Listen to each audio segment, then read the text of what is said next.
Hi guys! So I've made this Copic marker illustration that is a self-portrait of myself with some dripping ink and tentacles in the background. The piece you see me working on here is actually my first attempt at this drawing. I traced it on my light box from the original sketch, I colored it with Copic markers, and then the one on the left there, I didn't really like how the line work on the face turned out, so I decided to just trace it again from my light box and start over. Starting a piece over like this is something that I do sometimes these days, but I never used to do when I was a beginner. I treated ideas like this mystical event that might happen to me where I just have an idea, I do a sketch, and then it's all over, and I don't really have that much control over the final outcome. The sketch might be good, it might be bad. Maybe I would ink over the top of it, or even maybe trace it to do a finished piece, but then I never really ended up liking the inking I would do from a sketch or the traced version of a sketch because they would lack the original energy and dynamic quality that I liked so much in my sketch in the first place. I found a really great solution to that problem is when you're tracing a sketch that you really like the lines of your original sketch, the feeling of it, you get out your light box or maybe you're inking on top of that sketch on the same piece of paper. What you do is instead of just making a line where you see a line in the original sketch, just placing a mark there, treat each line as a new line.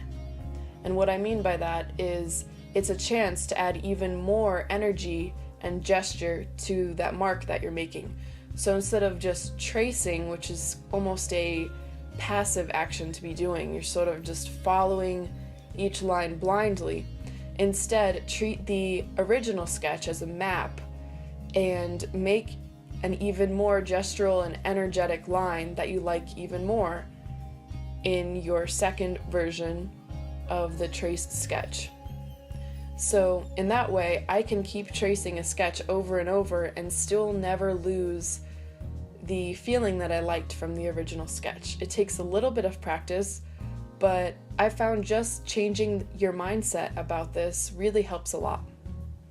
So here in my second go at this illustration, I've colored it in with Copic markers, and then I'm adding details with Prismacolor colored pencils. I liked the way I did the face much better on this version. It's starting to actually look quite a lot like me, which was surprising to me because I don't really do self-portraits very often. But now that I've done this one, I think I might do many more because I found it quite easy to make it really look like me, whereas when I draw other people, it's sort of like reinventing the wheel each time because I don't know their face as intimately as I know my own.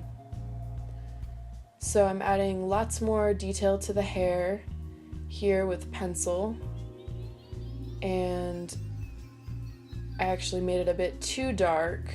My hair is a little bit lighter than that at the end, so I'm going to go in and fix that later. Something else that was good about starting this over was originally I intended for the tentacles in the background to be black.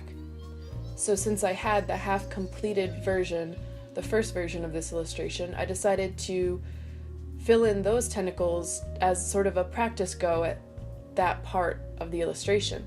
And I wound up deciding that I didn't really like them as being black. I wanted them to be gray, which would push the figure and the ink in the front more to the foreground. So in that way, by not only starting over, but also finishing the first version, I sort of had a practice run at everything and I avoided some mistakes that I would have made later on anyway. This is something that lots of professional illustrators do, but I think a lot of people who just do art for fun, we forget sometimes to do proper studies and proper sketches before we plan out a piece. Then when we compare our work to the work of others, it's really not fair to ourselves.